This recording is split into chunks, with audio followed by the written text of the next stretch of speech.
Robby versus Axel. Now, I know this seems like a no-brainer kind of matchup conversation, but trust me, after this video, I think you'll see why I kind of made this video. Now, Axel versus Robby has canonically already happened in Season 6, Episode 10, with Axel having an absolute dominant performance against Robby, with Robby not being able to land a single point, and Axel makes him look like this. But in the Part 3 sneak peeks, we see Robby land 2 hits on Axel, and potential more leaks showing I think he probably landed more, and he ends up clutching up quite hard, I heard. Except Axel still won that fight, but we'll get into that later. Now, why am I talking about Part 3 though? Well, we see that in their fight, Robby is getting absolutely tossed around. Like, there's no sugarcoating this. But notice something. After a certain point where he decides to go on defense and, lock in a bit more, we see him like very slowly starting to adapt to Axel. And if you don't believe me, I mean, it's right in front of you. Robby was getting cooked up so hard, not being able to defend his attacks, then goes on to at least defend him. And for those of you who say, "Oh, he's just defending, doesn't mean you scale to them, bro," well, you're low-key like objectively wrong, as blocking would eventually lead the way to a counter. But that's besides the point.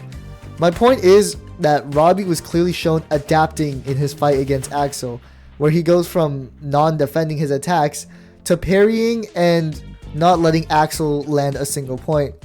Yeah, at this point, like a 2-minute match like this, Axel would probably win.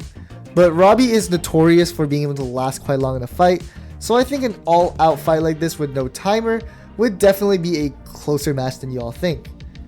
As I said earlier, proof of him later on adapting is as we can see in the leaks.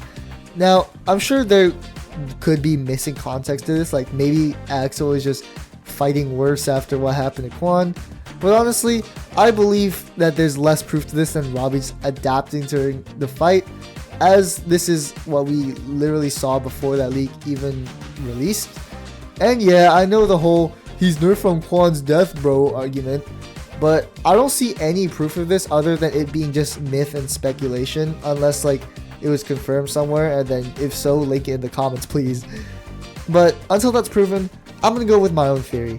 So basically, the fight would go something like Axel destroys Robby at first, but as the fight goes on, Robby adapts to Axel, being able to defend his attacks, and then eventually being able to score points on him.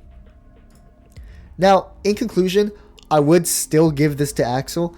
Axel is just clearly way stronger and way more skilled, and also more experience in this type of fighting. But all the Robby slander saying he can't do anything and that Miguel like owns him and that Miguel is the only one that can be in Axel's tier is low-key just wrong, and I believe Axel would actually win this fight with around high-ish difficulty. And if you want to argue with me, just add me on Discord where I might respond. Anyways guys, eat your green, stay healthy, and I hope you enjoyed this short little video. I'll see you guys next time. Peace.